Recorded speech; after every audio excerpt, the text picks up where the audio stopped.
In Europe, we're going to be selling in 3 countries, but GSK is going to be selling throughout Europe. There's a true-up payment to account for the differences in the selling costs, as well as a true-up in the differences of the R&D. We've obviously done the phase 3 studies, and so we've been getting a lot of money from GSK for their half of those. As we go forward to the other indications, which includes the subcutaneous indication and other indications that we're going after, like vasculitis and post-renal transplant, there'll be cash flows going back and forth depending on who's conducting those studies. So at the outset, would you expect, it sounded like those cash flows might flip because you've been getting more from GSK, but based on the different sizes of all the other pools?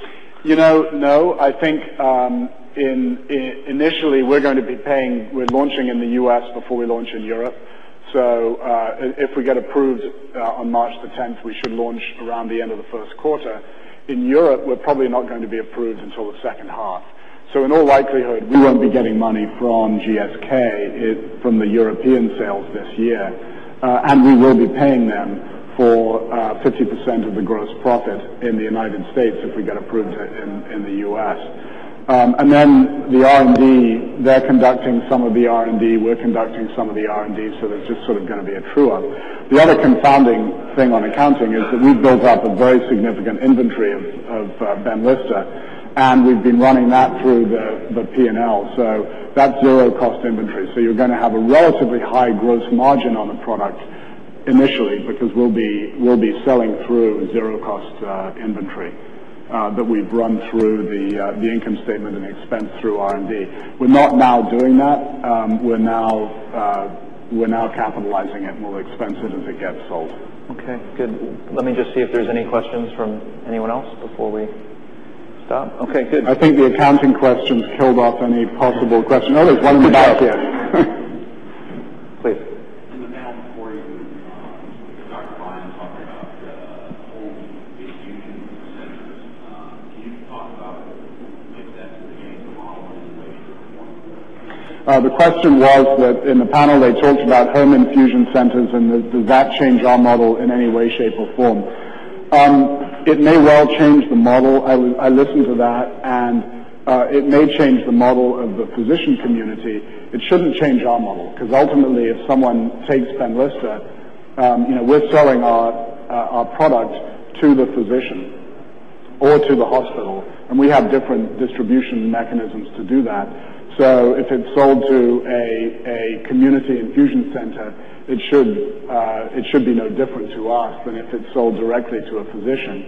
It may change the economics somewhat from a physician perspective, depending on who's getting the margin on the product itself and who's getting the infusion fee. So I would expect that component of it would change the economics on the provider end more than it would on our end. I don't think that would have an impact at all on our own model. Our own model is driven by the number of patients that take Benlysta and obviously the price that we charge for it. All right. Well, thank you very much. And next we're going to be hearing from Barry Quart, Chief Executive Officer of Ardea Biosciences. Thank you, David. Thanks, Mike.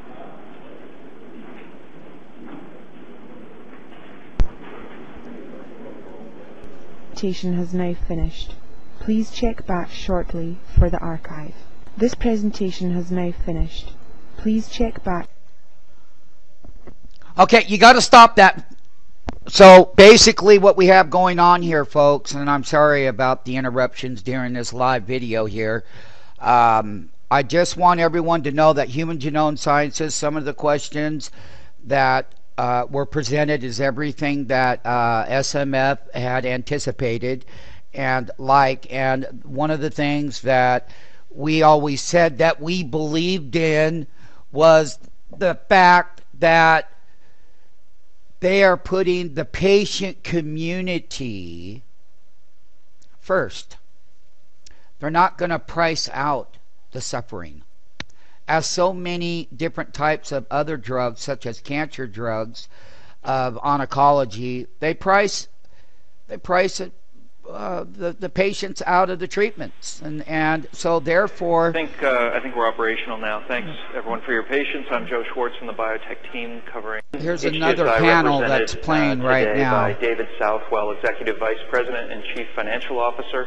So we have the Chief Financial Officer here. Executive Director of Corporate Communications, Investor Relations. And Corporate Communications. Since we are so close to the PDUFA, we will not be able to wade too deeply into clinical issues, but we can certainly talk about the market and the company's plans for tapping the lupus opportunity with Benlysta.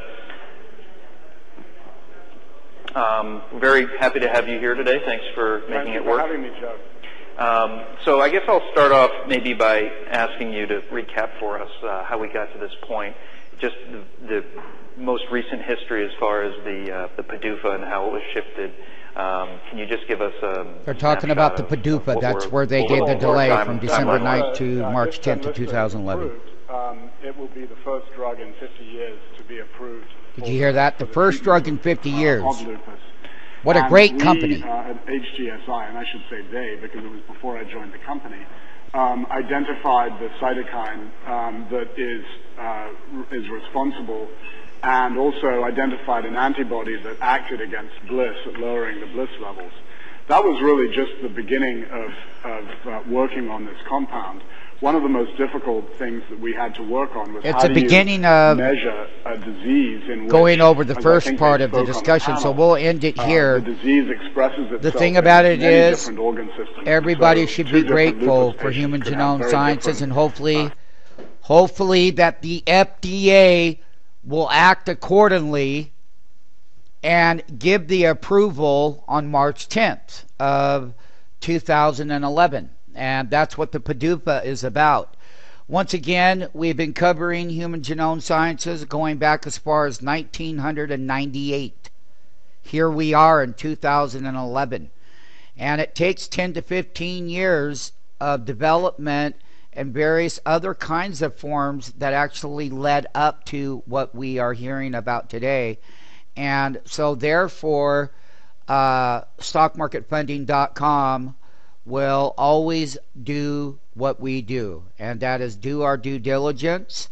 The thing that we are grateful for is the fact that Human Genome Sciences can touch the lives of many suffering people. Not only that, HGS technologies go way beyond lupus treatments. It will go into many other various different type of medicine treatments. People with other types of cancers. It's all about the autoimmune system in our bodies that need to be reproduced. And the HGS technologies are probably one of the most breaking things for the 21st century in human medicine as we understand it from the 20th century. Good job, Human Genome Sciences.